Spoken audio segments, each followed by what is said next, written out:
우리나라는 그런 부분이 거의 없습니다만 미국에서는 인종차별이 굉장히 중요한 문제라고 하지. 노예 해방을 이루었지만 흑인을 여전히 무시하는 그런 것이 팽배한 시절의 이야기입니다. 미국 영화배우가 흑인 영화배우, 아름다운 흑인 여배우를 데리고 이제 백인들만 출입할 수 있는 클럽에 도착을 했다고 합니다. 그런데 이 백인 영화배우가 클럽 회원권이 있기 때문에 그 앞에서 이제 그 출입을 통제하는 분이 출입을 이제 시켰는데, 들어가게 했는데, 집에 있는 이 흑인이 앉는 것이 영 마땅치 않으니까 자꾸 이제 핑계를 대려고 합니다. 그러면서 예약 장부를 열심히 뒤적이다가 자리가 없는 척 하면서 묻습니다. 손님, 누구 이름으로 누가 예약을 하셨습니까? 그랬더니 이 미국 백인 남자 배우가 하는 말이 아브라함 링컨 이름으로 예약을 했습니다. 그랬다고 해요. 그래서 이제 거기 들어갔다고 합니다. 그러니까 아브라함 링컨이 노예 해방을 했지만 여전히 그 해방의 자유를 누리고 있지 못하는 그 사회 현실, 그걸 보여주는 일화죠. 오늘날 우리도 이와 같이 비슷하게 생활할 수가 있습니다. 성령의 오심으로 말미암아 새로운 시대가 활짝 열렸는데, 그런데도 불구하고 여전히 옛 시대의 법에 얽매여서 살아가고 있는 그러한 삶을 살아갈 수 있습니다. 예를 들면 이런 것이죠. 그리스도 안에서 성령의 지배를 받으면 굉장히 자유를 느낄 수 있는데, 죄를 안 지을 수 있는데 여전히 죄의 종노릇하며 살아갈 수 있습니다. 아마 여러분 가운데 어떤 분은 음란의 문제가 해결이 되지 않아서 굉장히 고통을 느끼는 분도 있을 수 있습니다. 나는 참 혼자 있을 때 거룩한 시간을 갖고 싶은데 나도 모르게 안 좋은 곳으로 손이 간다 라고 하는 분도 있을 수 있습니다. 어떤 분은 시기와 질투의 문제가 해결이 안 돼가지고 굉장히 고통스러울 수 있습니다. 나는 그러고 싶지 않은데 자꾸만 사람이 미워지고 질투하게 되고 경쟁하게 되고 그 사람이 하는 것이 못마땅해진다, 이럴 수가 있어요. 어떤 사람은 나는 좀 욕심을 내려놓고 살고 싶은데 왜 이렇게 끊임없이 욕심이 생기는지 모르겠다, 이렇게 살 수가 있어요. 성령님이 오셔서 예수 그리스도의 십자가와 부활과 그리고 성령의 강림으로 분명히 새로운 시대가 됐는데 삶의 모습은 여전히 옛 시대의 모습인 겁니다. 새로운 시대가 되었지만 누리지 못하는 것이죠. 오늘 바로 이 성령 강림주의를 맞이해서 우리가 그렇게 살아가는 것이 정상적인 것이 아니다라고 하는 것을 분명하게 가르쳐주고 있습니다. 오늘 그런 말씀을 나누고자 합니다. 이 말씀을 통해서 혹시라도 여러분이 옛 시대의 그 모습, 옛사람의 모습, 극복되지 않은 어떤 죄악이라든가 끊지 못한 것 때문에 고통받고 있는 분이 있다면 오늘 말씀을 통해서 참된 해방의 세계로 들어가시를 주의 이름으로 간절히 축원합니다. 이러한 고민은 우리만의 고민이 아니었던 것 같습니다. 사도 바울도 이러한 깊은 고민을 가지고 위대한 자기를 성찰하는 고백을 합니다. 이 고백으로 말미암아 우리가 우리 자신을 좀 더 잘 성찰할 수 있게 되고 죄책감을 느끼지 않아도 됩니다. 우리 로마서 7장 18절과 19절에 보면 이렇게 우리의 모습, 어쩌면 사도 바울이 이렇게 적나라하게 표현하고 있는지 모르겠는데요, 그렇게 말씀하고 있는데 한번 같이 읽어봅시다. 시작.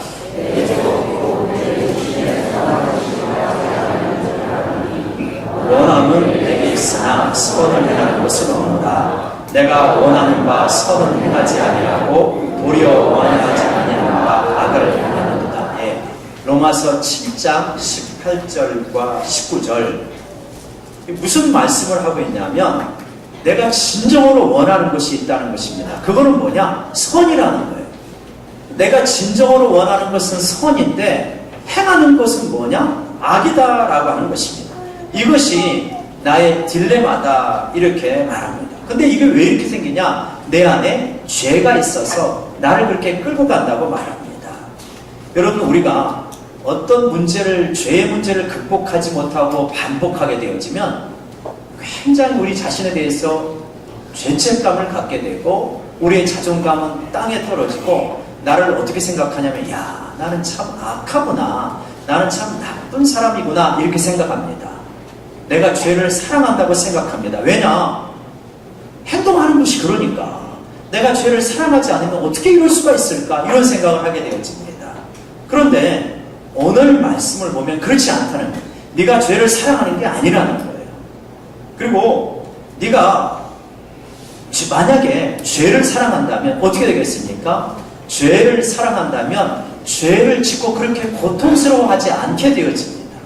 근데 우리들은 어떠냐면 죄를 짓고 나서 굉장히 고통을 느끼는 거예요. 왜냐? 우리는 죄를 사랑하지 않기 때문에.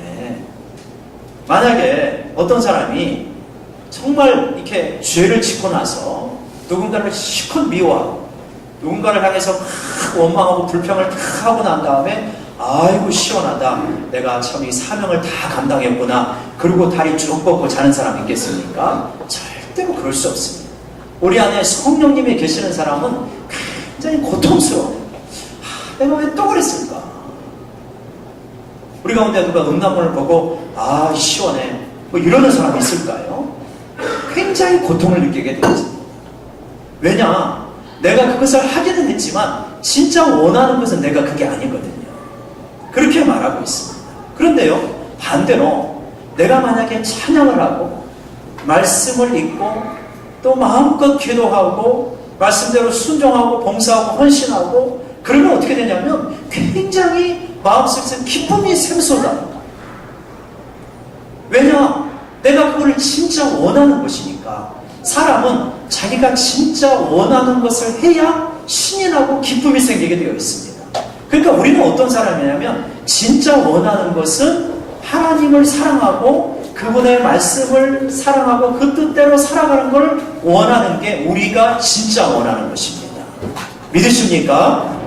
근데 우리 안에 한 다른 부분이 내가 원하지 않은 악을 유혹하면서 내가 거기로 나가도록 나를 미혹한다는 것이죠.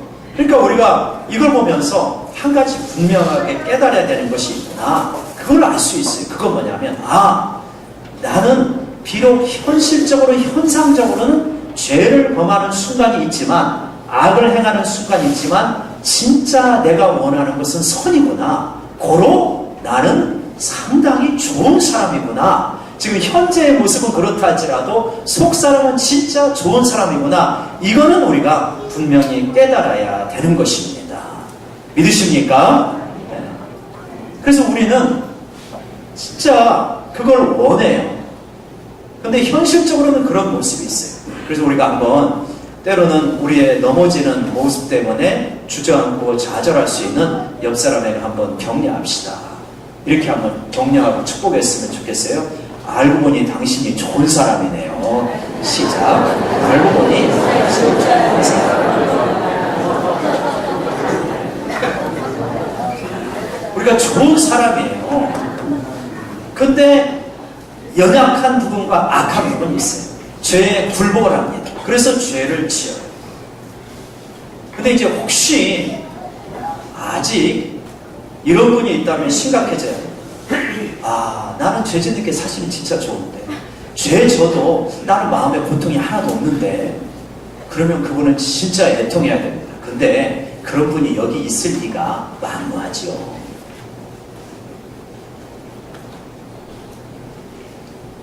내가 진짜 원하는 것은 선인데 악을 행하게 될 때 이것이 우리의 딜레마인데, 이 딜레마에서 벗어나기 위해서 우리는 질문을 보통 이렇게 합니다. 여러분도 아마 이렇게 질문하실 거예요.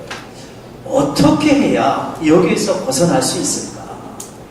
무엇을 해야 여기에서 벗어날 수 있을까? 어떻게, 무엇을 해야 이 딜레마에서 벗어날 수 있을까? 이런 질문을 해요. 그런데 이 질문이 사실 잘못된 거예요. 내가 어떻게 무엇을 해가지고 벗어날 수 있을 정도면 이미 벗어나 있을 거예요. 그렇게 못해요. 대부분 이렇게 못합니다. 거의 못해요. 무엇을 어떻게 해가지고 벗어날 수 있는 수준이 안 돼요, 우리가. 그래서 올바른 질문을 사도 바울이 하고 있는 것입니다. 그 올바른 질문이 바로 이것입니다. 그 올바른 질문이 로마서 7장 24절인데요. 같이 한번 읽어볼까요? 시작. 이 사망의 몸에서 누가 나를 건져내리까? 어떻게 무엇이 아니에요? 누가 해요?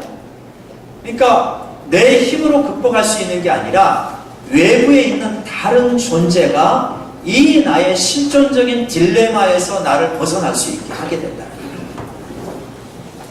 근데 질문을 계속 잘못 던지는 거예요. 요즘 이상한 질문 던지는 분들 때문에 스트레스 받고 있는 분들 있죠. 청문회를 보다 보면 저런 질문을 왜 던지나 이런 것 때문에 스트레스를 받을 수 있는데 그 올바른 질문이 얼마나 중요한지 모릅니다. 그래서 사도 바울은 내가 무엇을 어떻게 해야 벗어날 수 있을까? 라고 하는 것을 이미 포기한 사람이에요. 그게 아니고 이 곤고한 사망의 몸에서 누가 나를 구원할 수 있겠느냐, 이렇게 올바른 질문을 던집니다. 그러니까 여러분도 우리들도 정말 이런 이 곤고한 사망의 몸에서 시달리고 있다면 질문을 바꾸시기를 바랍니다. 내가 무엇을 어떻게 하고 그래서 되는 게 아니야. 내가 다시 한번 금식하고 내가 다시 한번 결단하고 내가 성경을 많이 읽고 내가 무엇인가를 많이 해가지고 내가 여기서 벗어나리라 결심을 하지만요, 도로 그 자리에 것이 한두 번이 아닙니다. 아마 여러분 이러한 회전문 신앙 굉장히 열심히 달렸지만 그 자리, 굉장히 열심을 했지만 그 자리 많이 경험하셨을 것입니다. 질문을 바꿔야 됩니다. 내가 무엇을 해서가 아니라 누가 여기서 건져낼 것이냐. 그거에 대한 해답 어떻게 씁니까? 해답 우리가 다 알고 있죠? 당연한 것입니다. 로마서 7장 25절 같이 한번 읽어봅시다. 시작. 우리 주 예수 그리스도로 말미암아 하나님께 감사하리로다. 이 질문을 던진 다음에 바로 그냥 숨도 안 쉬고 우리 주 예수 그리스도로 말미암아 하나님께 감사한다고 말해요. 그러니까 누가 건져낼 수 있다는 겁니까? 우리 주 예수 그리스도가 나를 이 곤고한 사망의 굴레에서 해방시키고 건져낼 수 있다는 것입니다. 오직 예수님만이. 그래서 이 깊은 이 죄악의 늪, 여기서 벗어날 수 있는 거 뭐냐? 우리 주 예수 그리스도이다. 이게 해답인 거예요. 이게 예수님이라고 하는 뜻, 예수 그리스도라고 하는 것은 그리스도는 구원자요, 해방자라는 뜻이지 않습니까? 그래서 예수는 주, 예수는 그리스도라고 할 때 예수님은 나의 구원자요, 나의 해방자요, 진짜 내가 하고 싶지 않은 이 죄악의 굴레에서 주님만이 나를 해방시킬 수 있는 분입니다. 이렇게 지금 고백을 하고 있는 것입니다. 그게 실제로 이루어진다는 거예요. 그런데 그것이 어떻게 이루어지는 것이냐라고 하는 것이 오늘의 본문이죠. 로마서 8장 1절과 2절의 말씀을 다시 한번 같이 읽어봅시다. 시작. 그러므로 이제 그리스도 예수 안에 있는 자에게는 결코 정죄함이 없나니 이는 그리스도 예수 안에 있는 생명의 성령의 법이 죄와 사망의 법에서 너를 해방했습니다. 두 가지를 합니다. 첫 번째 1절에서 말하는 건 뭐냐면 그리스도 예수 안에 있는 자.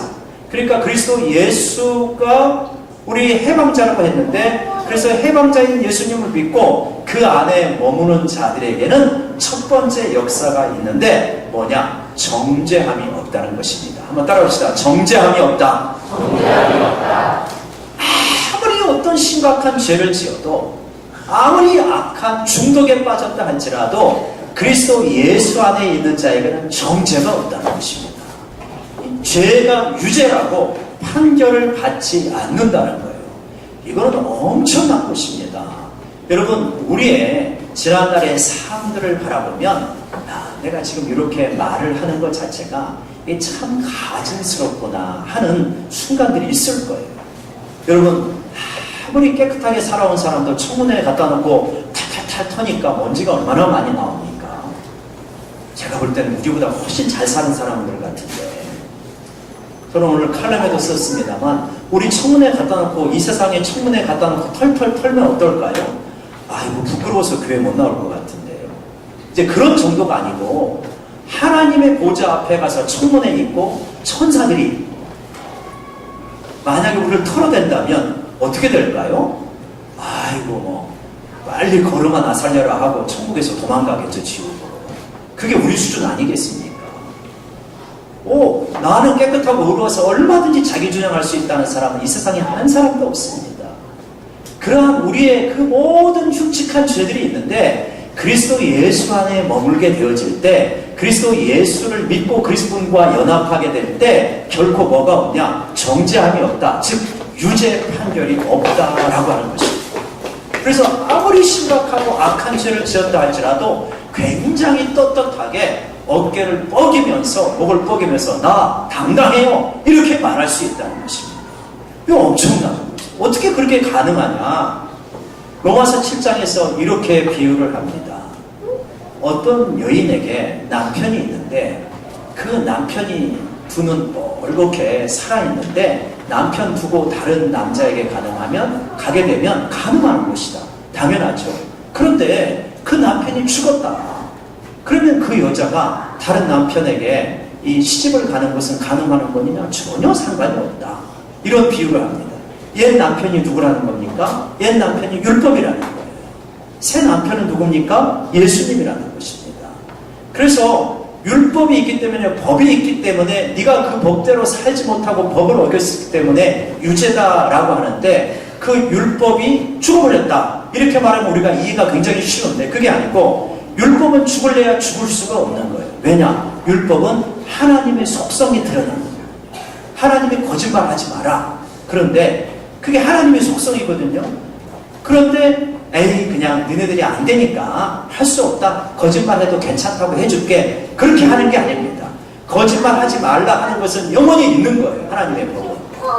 근데 그거 우리가 지킬 수가 없어요.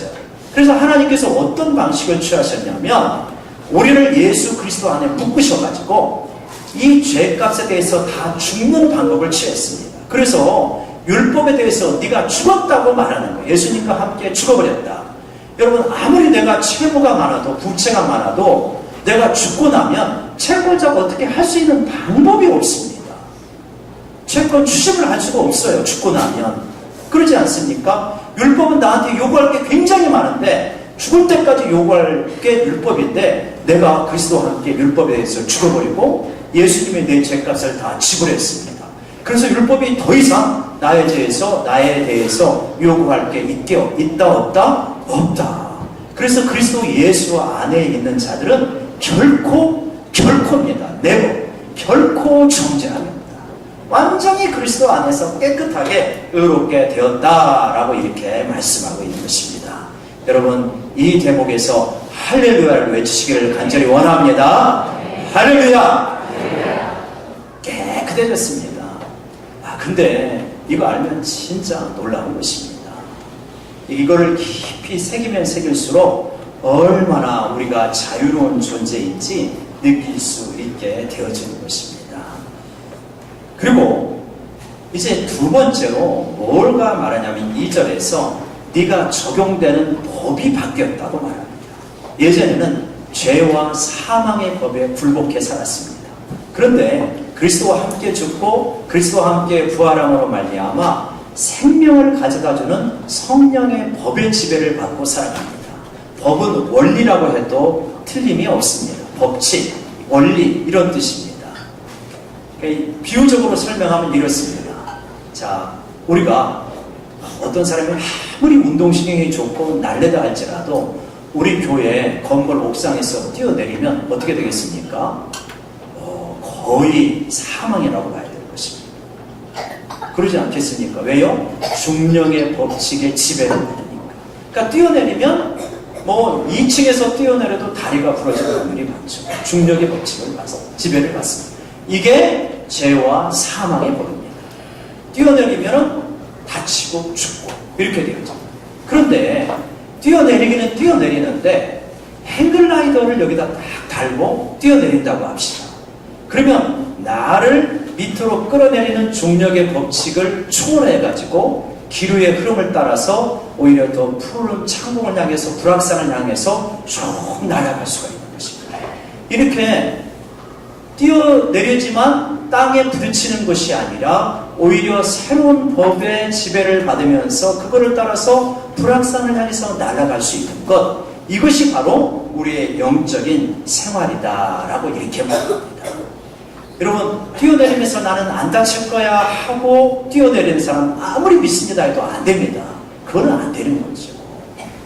제 친구 가운데 운동을 잘하는 친구가 있는데 이제 고등학교 청년 시절에 격투기 선수를 했습니다. 그래가지고 얼마나 운동신경이 좋고 승부 분성이 강한지 이렇게 아무튼 했다 하면 목회자 1부에서 거의 우승, 여기를 휩쓰는 친구예요. 그래서 탁구를 치는데 저도 탁구를 잘 못 치지만 그래도 조금 치는데 11점 경기에서 6개, 7개를 잡아도 이기기가 어려워요. 배드민턴을 쳤다 하면은 배드민턴을 시작했다 하면 1, 2년 지난 다음에 목회자부 가서 우승했다는 소식을 전해줘요. 얼마나 잘하는지. 족구를 할 때 분명히 저거는 못 잡아 했는데 어느새 거기 가 있어요. 그 친구하고 이제 탁구를 치는데 6개, 7개를 잡고 그리고 이제 하는데 악착같이 하면 그래도 이기긴 합니다. 한 10판에 한 번 정도는 이길 수가 있어요. 그런데 8판이나 9판은 져요. 이게 우리의 모습이에요. 율법을 우리 힘으로 지키려고 하면 하나도 못 지키는 건 아니에요. 10번에 한두 번은 이겨요. 승리해요. 은혜 충만하고 결심 충만하면 승리합니다. 근데 도로 해가지고 원래 실력이 안 되는 거예요. 집니다. 그런데 이기는 방법이 있다는 거예요. 이게 죄와 사망의 법에 굴복하는 것이고, 이기는 방법은 성령의 지배를 받는 것입니다. 성령의 생명을 가져다주는, 하나님의 생명을 가져다주는 성령의 지배를 받게 되어지면 이 죄와 사망의 법에서 해방이 되어서 죄를 이기고 진정으로 우리가 원하는 그러한 풍요로운 삶을 살게 될 수 있는 줄로 믿으시기 바랍니다.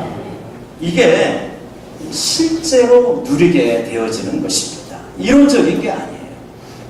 저는 지난주에 우리 이 시간에 이런 말씀을 드렸어요. 예수님과 관계를 맺는 방식이 3가지가 있다. 첫 번째는 예수님 밖에 살아가는 방식이다. 두 번째는 예수님을 위하여 살아가는 방식이다. 세 번째는 예수님 안에 머무는 방식이다. 우리가 예수님 안에 머물게 되어질 때 진정한 영적 생활과 승리를 누릴 수 있다. 그런 말씀을 드렸습니다. 여러분, 이런 말씀을 듣고 여러분이 살아가실 때, 그리고 이러한 말씀을 전하고 제가 살아갈 때 반드시 이것을 한번 흔드는 일이 여러 번 생기게 됩니다. 그런 걸 많이 느끼셨을 거예요. 내가 지금 예수님 밖에 있나? 예수님을 위하여서 하고 있나? 예수님 안에 있나? 저 역시 마찬가지였습니다. 여러 가지 흔드는 상황이 생겨요. 작은 예화로는 이런 게 있어요. 이제 어제 우리 청년 둘이 결혼을 하지 않았습니까? 우리 청년 둘이 결혼을 하고 두 집안이 교회에 나오니까 우리 성도님들이 예식장 대부분을 채울 거 아니에요. 그러니까 말씀은 잘 전해야 되는데 이 부담이 있는 거예요. 잘 준비해야 되는데 이 부담이 있는데, 그래서 이제 이렇게 준비를 하려고 하는데 생각보다 진척이 잘 안 되는 거예요. 삼행시가 여러분 듣기에는 우스운 것 같아도 제가 나름대로 그게 잘 나올 때는 잘 나오지만 어제 그 작품은 1시간 걸려서 나온 거예요. 알기나 좀 해주세요 좀. 근데 그럼 막 이렇게 시험을 하고 있는데 제가 하나님 앞에 기도하는데 그러는 거예요. 너는 왜 설교를 잘해야 되냐? 진짜 이 부부를 위하여서 하나님께서 원하시는 것이 무엇이냐, 그거를 전하면 되는 거지 설교 잘했다고 하면 인정을 그렇게 받고 싶냐. 이게 예수님을 위하는 방식과 예수님 안에 머무는 방식의 차이예요. 그래서 제가 주님 내려놓겠습니다. 또 이렇게 금방 거기로 달려가네요. 진짜 주님께서 이 신혼부부를 위하여서 하시기를 원하는 말씀이 무엇입니까? 그것만 가르쳐 주세요. 제가 그거 좀 전했으면 좋겠습니다. 그런 마음으로 다시 마음을 가다듬고 주기를 했죠. 이런 일 여러분 아마 부지기수죠. 우리가 무엇인가를 할 때. 또요, 어떤 안 좋은 소식이 들려왔어요. 안 좋은 소식이 들려오면 마음이 실망이 되어지잖아요. 또는 울적해질 수 있잖아요. 혹은 분노에 휩싸일 수도 있잖아요. 저는 주로 이제 안 좋은 소식이 교회에 관련된 거니까. 그럼 또 그걸 가지고 이제 주님에게 물어요. 주님에게 물으면 주님이 또 말씀하셔요. 주님 안에 머무르면 너는 교회 성장이 그렇게 중요하냐? 너는 숫자가 그렇게 중요하냐? 예수님 한 분이면 충분하다며. 예수님 안에 머무는 곳으로 충분하다며. 그래서 그 울적해지려고 하는 마음, 그 울적한 가운데 세상에서 다른 데서 뭔가 위로를 찾으려고 하는 마음, 그런 것들이 내려지게 돼요.